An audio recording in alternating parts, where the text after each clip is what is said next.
जय हिंद दोस्तों, वंदे मातरम। डोकलामा में जो विवाद हुआ था उसके बाद से लगातार इस बारे में चर्चाएं बढ़ गई थी कि भाई चाइनीज़ गुड्स का हम सभी को बहिष्कार करना है। ऐसे में कई सारी मोबाइल कंपनीज मतलब स्मार्टफोन्स जो बनाते हैं, टीवी बनाने वाले, इलेक्ट्रॉनिक उपकरण जो भी थे अधिकतर हमारे यहाँ चाइना से ही इंपोर्ट होते हैं।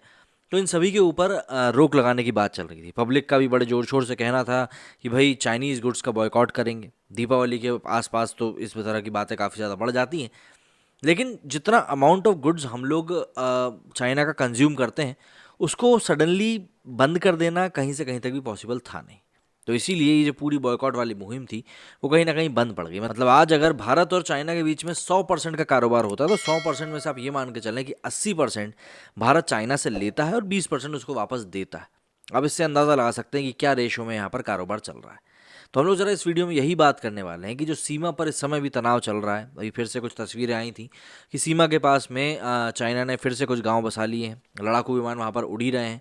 तो ऐसे में इन सभी तनातनी के बीच में भी व्यापार आखिर कैसे फल फूल रहा है और क्या ये सही है इस समय पर इस तरह का व्यापार फलना फूलना, इसी बारे में हम लोग बात करेंगे इस वीडियो में।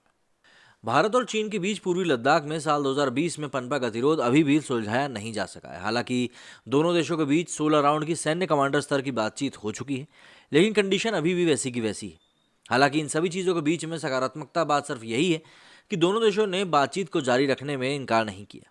17 जुलाई को भी दोनों देशों के सैन्य कमांडरों के बीच बातचीत हुई। इस बातचीत का कोई ठोस हल तो नहीं निकल सका, लेकिन इतना ज़रूर है कि दोनों देशों ने आपसी साझेदारी से इस मुद्दे का हल निकालने पर सहमति दी है। वास्तविक नियंत्रण रेखा के कई पॉइंट्स को लेकर अभी भी गतिरोध कायम है और सीमा विवाद जस का तस बना हुआ है। सीमा पर जारी इस गतिरोध के बावजूद दोनों देशों के बीच व्यापारिक संबंध फल फूल रहे हैं। यहाँ तक कि आंकड़ों के आधार पर कहें तो भारत चीन के बीच व्यापारिक संबंध अपने सबसे अच्छे रूप में है। दोनों देशों के बीच के व्यापारिक संबंध अभी सबसे अपने हाईएस्ट लेवल पर ऑपरेट कर रहे हैं। लेकिन भारत के वाणिज्य एवं उद्योग मंत्रालय के आंकड़ों से ये साफ तौर पर जाहिर होता है कि भारत की चीन के आयात पर निर्भरता सिर्फ और सिर्फ बढ़ रही है।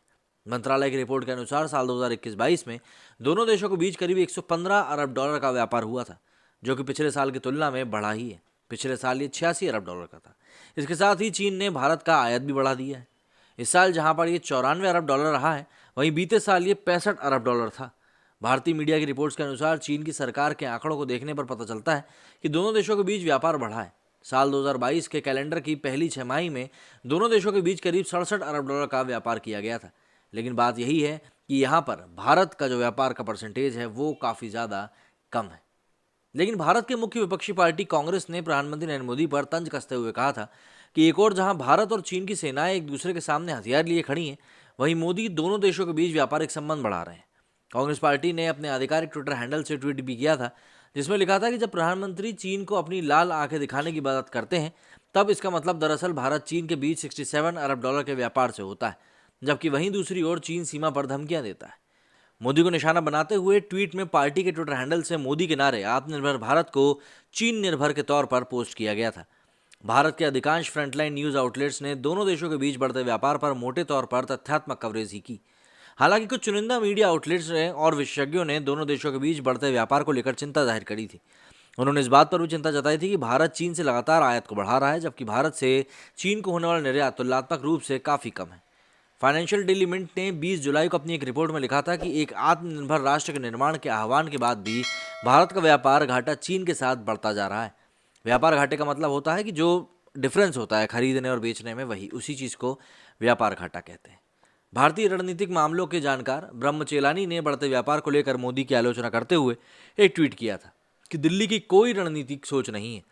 अपने एक अन्य ट्वीट में उन्होंने लिखा था कि चीन की सीमा अतिक्रमण के बीच मोदी सरकार साल 2021 में चीन के साथ व्यापार में 50% की बढ़ोतरी को कैसे सही ठहरा सकती, जिसमें कि जनवरी और नवंबर के बीच में करीब 61.5 अरब डॉलर का सरप्लस चीन के पक्ष में है, जो कि चालू वित्तीय वर्ष में भारत के लगभग कुल रक्षा कर्ज के बराबर है।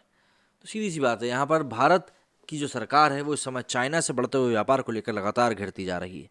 और बात वही सही भी है कि अगर आपकी सेना एक दूसरे के सामने खड़ी हुई हैं तो फिर आप व्यापार को कैसे बढ़ावा दे सकते हैं। और अगर आप व्यापार को बढ़ावा दे रहे हैं तो फिर इस तरह की बातें नहीं करनी चाहिए कि हम चीन को तो मतलब क्या बताऊं मैं। मेरे स्टूडियो फिलहाल इतना ही। जय हिंद, जय भारत।